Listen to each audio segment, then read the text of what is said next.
صبر کا مادہ نہیں ہوگا تو آپ کام نہیں کر سکیں گے. اور اسی کا ایک دوسرا رخ ہے، جب آپ دعوت حق کے لیے کھڑے ہوں گے پہلا قدم کیا آتا ہے؟ استہزاء، تمسخر، مذاق اڑانا، جس کی میں مثال اب دینا چاہتا ہوں محمد الرسول اللہ صلی اللہ علیہ وسلم کی شخصیت سے. دیکھیے ہم کیا اور ہماری بساط کیا، ہم کیا مبلغ ہوں گے، کیا داعی ہوں گے، ہمارے اپنے دامن پر داغ ہوتے ہیں، لیکن یہ کہ محمد الرسول اللہ کے دامن پر کوئی داغ تھا؟ ان کو تو سارے مکے والے الصادق الامین کہتے تھے، نہایت محبوب شخصیت تھے. ان کے لیے تو جا صادق یا الامین یہ الفاظ سننے میں آتے تھے، آنکھوں کا تارا. لیکن جب آپ نے دعوت اب شروع کی، اب قرآن مجید میں دیکھیے کسی نے کہا مجنون ہو گئے، دماغ خراب ہو گیا، پاگل ہو گئے، اجی شاعر ہیں، کچھ شعر توڑ لیتے ہیں، ہم پر بہت جماتے ہیں. کسی نے کہا ساحر ہیں، کچھ جادو سیکھ لیا. یہاں تک کہ ایسے بدبخت بھی پیدا ہوئے، قرآن میں ہے ساحر کذاب، سحر کرنے والا جادوگر نہایت جھوٹا. یہ الفاظ کہے جا رہے ہیں کس کی شان میں؟ محمد الرسول اللہ صلی اللہ علیہ وسلم. قرآن میں نقل کیا گیا یا ایھا الذی نزل علیہ الذکر انک لمجنون. کبھی آپ نے اس کا ترجمہ سوچا؟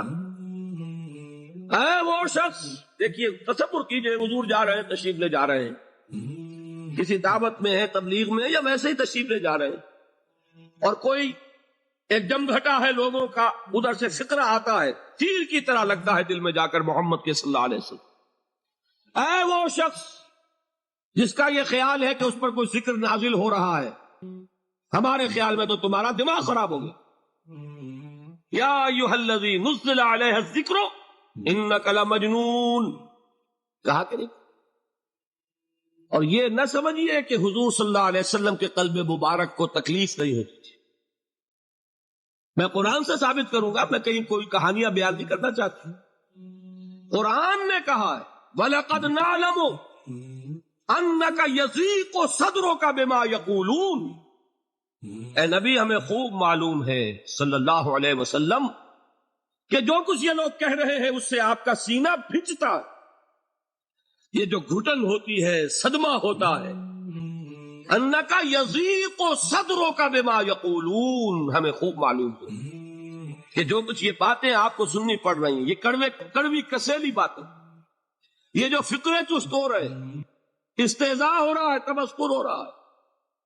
سورہ ہجر میں ہے، ایک جگہ کھڑے ہوئے لوگ قرآن کا مذاق اڑا رہے ہیں، بھائی فلاں آیت تم لے جانا، فلاں آیت میری ہوگی.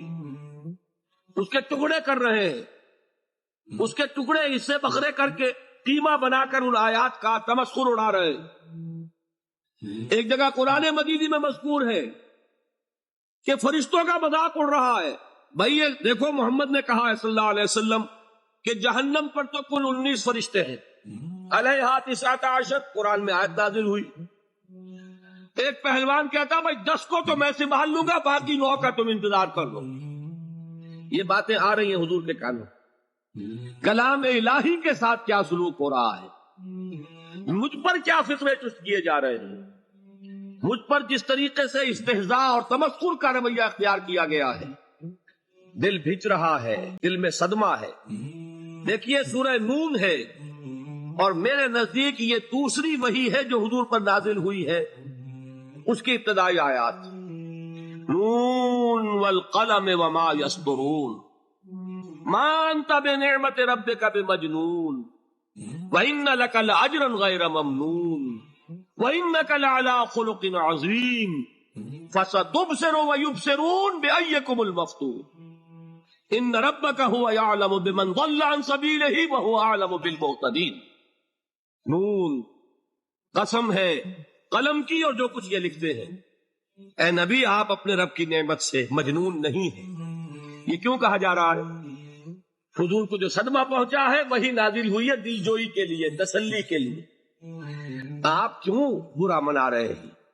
اے نبی آپ کیوں صدمہ اور رنج اور اندوہ محسوس کر رہے ہیں؟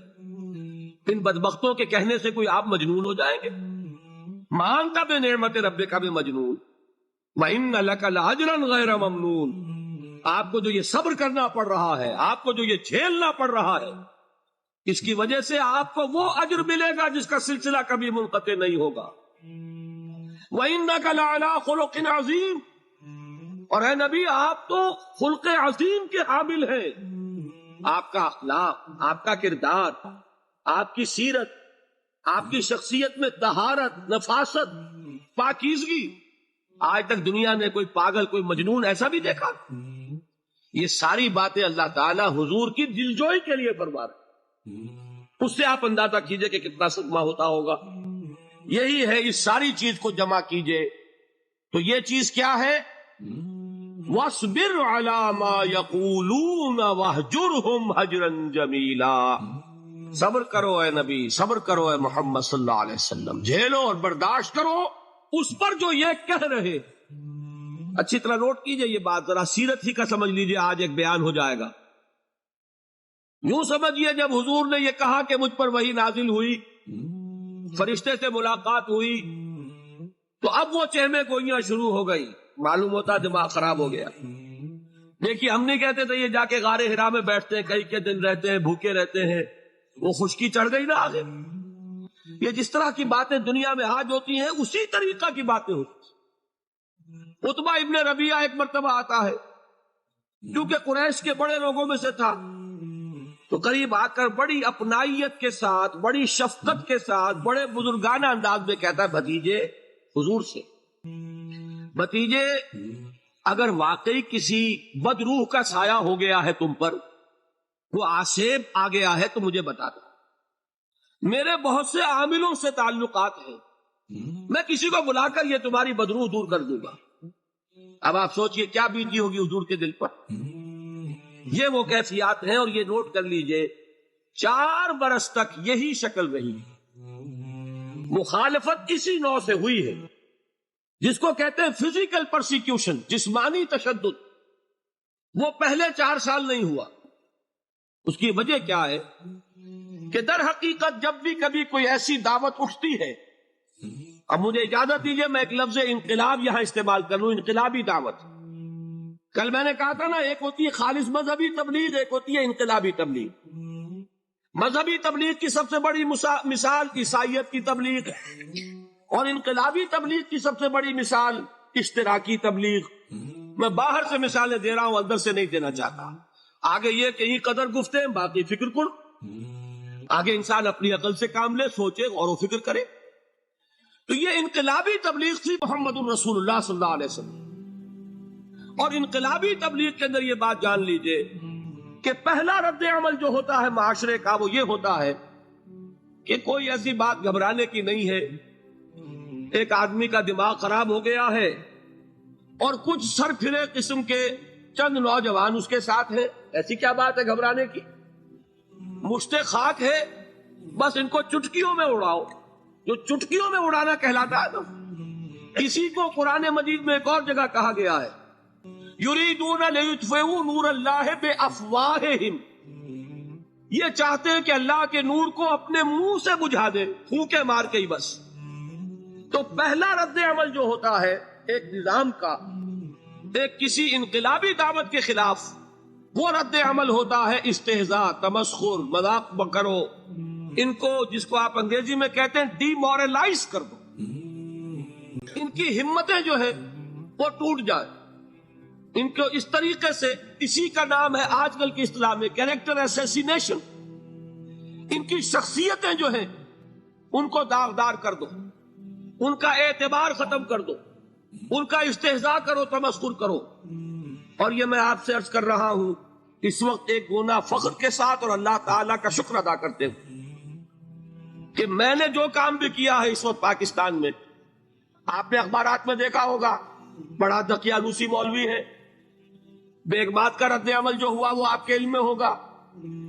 بڑے جو یہ جدید ہمارے روشن خیال قسم کے جو صحافی ہیں، اگر کہیں آپ نے پڑھا ہو جس طرح استہزاء ہوا ہے، جس طرح مذاق اڑایا گیا ہے، جو الفاظ استعمال کیے گئے ہیں، وہ میرے نزدیک بہت بڑی سند ہے جو اللہ کے ہاں جا کر پیش کروں گا. کہ اللہ تیرے دین کے لیے میں نے اپنے گھر سے کوئی بات نہیں کہی، میں نے جو بات کہی وہ جو شریعت محمدی کی بات ہے وہ کہی. اگر اپنی طرف سے کہیں ہو کوئی اضافہ کیا ہو تو اللہ تعالیٰ کی پھٹکار ہو مجھ پر اور لعنت ہو مجھ پر.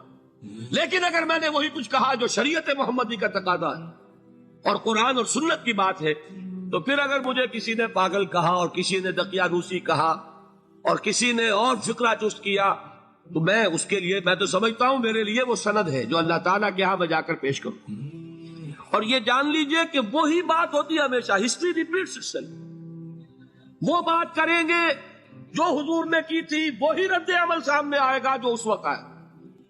اس لیے کہ یہ تو جو انسانی مزاج ہے وہ نہیں بدلا، معاشرے کا انداز نہیں بدلا، وہ جو کام ہوگا اس کا رد عمل ابتدائی وہی ہوگا. اور اس میں در حقیقت امتحان ہوتا ہے صبر کا. کیا دل شکستہ ہو کر بیٹھ رہے گا انسان؟ ہمت جواب دے جائے گی، کمر ٹوٹ جائے گی، قوت ارادی اور عزیمت جو ہے مزمحل ہو جائے گی، پھونکوں سے چراغ بجھ جائے گا.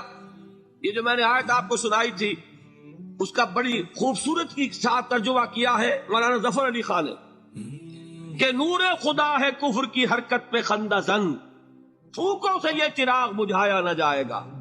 یریدون لیطفئوا نور اللہ بافواہہم واللہ متم نورہ ولو کرہ الکافرون. یہ چاہتے ہیں کہ اپنے منہ کی پھونکوں سے اللہ کے نور کو بجھا دیں، حالانکہ اللہ تعالیٰ تو اپنے نور کا اتمام فرما کر رہے گا، ہاں ان کافروں کو کتنا ہی ناگوار ہو.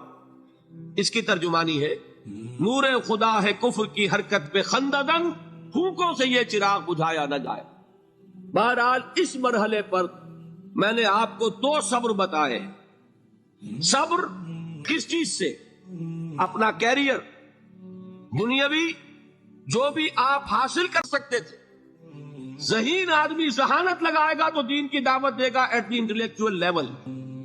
اور یہ بات جان لیجئے کہ یہ چیز دنیا میں کسی کمائی کا ذریعہ نہیں بن سکتی. اسے قربانی دینی پڑے گی کیریئر کی، اپنے مفادات کی، تب کام کر سکے گی. عام آدمی وقت لگائے گا، صلاحیتیں صرف کرے گا، اپنی وہی اس وقت سے اور توانائی سے پیسہ بنا سکتا تھا. آج کل تو آپ کو معلوم ہے کہ بڑی سادی ہو گئی ہے یہ حساب کتاب کی بات، بہت سادہ. ایک انسکلڈ لیبرر کا 1 گھنٹہ برابر ہے اتنے روپے کے، ایک سکلڈ لیبرر کا 1 گھنٹہ برابر ہے اتنے روپے کے. آپ تو ہر چیز کاؤنٹ کر سکتے ہیں، میئر کر سکتے ہیں. جو شخص 1 گھنٹہ لگا رہا ہے اس نے کچھ پیسہ خرچ کیا ہے، اسی وقت کو لگا کر وہ پیسہ بناتا، اسی ذہانت اور صلاحیت سے وہ کمائی کرتا. ادھر لگایا تو وہ جو کمی ہو رہی ہے اس کو برداشت کرنا، اس کو جھیلنا اور خوش دلی سے برداشت کرنا. یہ سمجھنا کہ در حقیقت یہ سب کچھ کیا ہے کہ اللہ تعالیٰ کے ہاں اس کا اجر و ثواب ملے گا.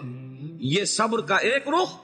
اور استہزاء ہو، تمسخر ہو، مذاق اڑے، فکرے چست ہو، دقیانوسی کہا جائے، ریئیکشنری کہا جائے، یہ بڑے ریئیکشنری ہیں، یہ بڑے پچھلے زمانے کے لوگ ہیں، اگلے وقتوں کے ہیں یہ لوگ، انہیں کچھ نہ کہو.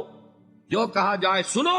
وَاصْبِرْ عَلَى مَا يَقُولُونَ وَاهْجُرْهُمْ هَجْرًا جَمِيلًا. اور صبر کیجئے محمد صلی اللہ علیہ وسلم.